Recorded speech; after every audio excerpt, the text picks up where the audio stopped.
ప్రపంచవ్యాప్తంగా ఆప్యాయతో, అభిమానంతో, ప్రేమతో అన్నా అన్నా అని పిలిపించుకున్న మన విశ్వవిఖ్యాత నటసార్వభౌముడు పద్మశ్రీ నటరత్న కళాప్రపూర్ణ డాక్టర్ స్వర్గీయ నందమూరి తారక రామారావు గారి 101వ జయంతి నేడు. మరి వారి గురించి ఎంత మాట్లాడి తక్కువే తనివి తీరదు.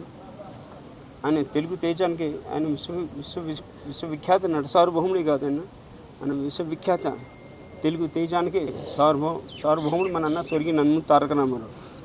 వాడు చలనచిత్ర సీమను ఉండగా ఒక నటుడిగా ఎన్నో చరిత్రాత్మక చిత్రాలు చేశాడు. ఆయన ఎన్నో విభిన్నమైన పాత్రలు పోషించాడు.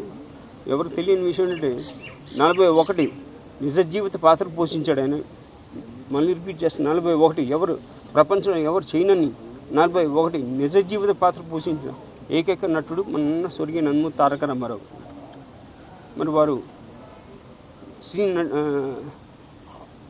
ఫిల్మ్ ఇండస్ట్రీలో అగ్రస్థానం ఉండగా ముందుకెళ్తున్న వేళ ఇంకో పక్కన మన తెలుగు జాతి ఆత్మగౌరవానికి భంగం కలిగి ఉంటుందని, అన్యాయం జరుగుతుందని, ప్రాధాన్యత లేకపోవడం, గుర్తింపు లేకపోవడంతో మళ్ళీ మన తెలుగు తేజాన్ని పునర్జింపు చేయాలని, గుర్తింపు తీసుకురావని నేను ఒక తెలుగోడిని, తెలుగు బిడ్డను, తెలుగు దేశమే నా పార్టీ రాజకీయ పార్టీ స్థాపించిన నాయకుడు మన అన్న స్వర్గీయ నందమూరి తారక రామారావు.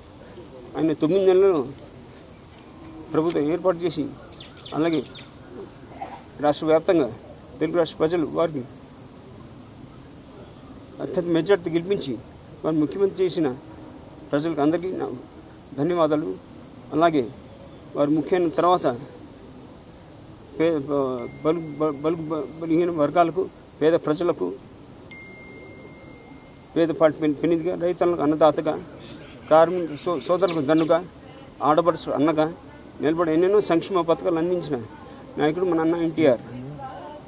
వారి సంక్షేమ పథకాలు కాకుండా వైద్య, విద్య, నూతన పాలసీకి పాల్పోసిన ఏకైక నాయకుడు మన అన్న స్వర్గీయ నందమూరి తారక రామారావు.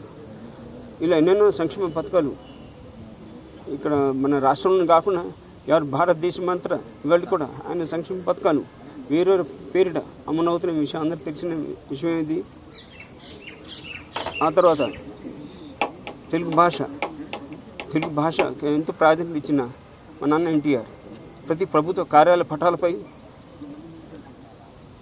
ప్రభుత్వ వాహనాలపై తెలుగు సువర్ణాక్షరాలతో ఉండాలని చేపట్టింది మన అన్న స్వర్గీయ నందమూరి తారక రామారావు గారు. అలాగే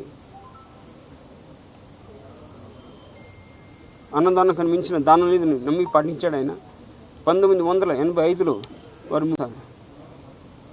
తిరుమల తిరుపతి దేవస్థానం కొండపైన నిత్య అన్నదానం ఉండాలని ఆయన డిసైడ్ చేసి వెంకటేశ్వర ఆశీస్సులతో, దాతల ఆశీస్సులతో వారు నిత్య అన్నదానం ఉచితంగా చేపట్టిన ప్రారంభించి మొదలుపెట్టిన ఏకైక నాయకుడు మన స్వర్గీయ నందమూరి తారక రామారావు. అలాగే తెలుగు జాతి మనది, నిండుకు వెలుగు జాతి మనది, ప్రాంతాలు వేరైనా మనందరం ఒకటేనన్న కుల మత ప్రాంతాలకు అతీతంగా మన తెలుగు గడ్డను అభివృద్ధి చేసిన ఏకైక నాయకుడు మన స్వర్గీయ నందమూరి తారక రామారావు. వారు తెలుగు జాతికి వారు విశ్వవిఖ్యాత నట సార్వభౌముడి కాదు, విశ్వవిఖ్యాత తెలుగు తేజానికి సార్వభౌముడు అన్న నందమూరి తారక రామారావు.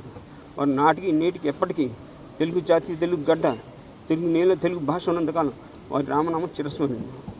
అలాగే ఇక్కడ వచ్చిన మన అభిమానులు కానివ్వండి, మా కుటుంబ శ్రేయభిలాషులకు, తెలుగుదేశం పార్టీ వీరసేన కార్యకర్తలకి, నాయకులకి అందరికీ నా హృదయపూర్వక నమస్కారం తెలియజేస్తూ సెలవు తీసుకున్నాను. జోహార్ అన్ ఎన్టీఆర్.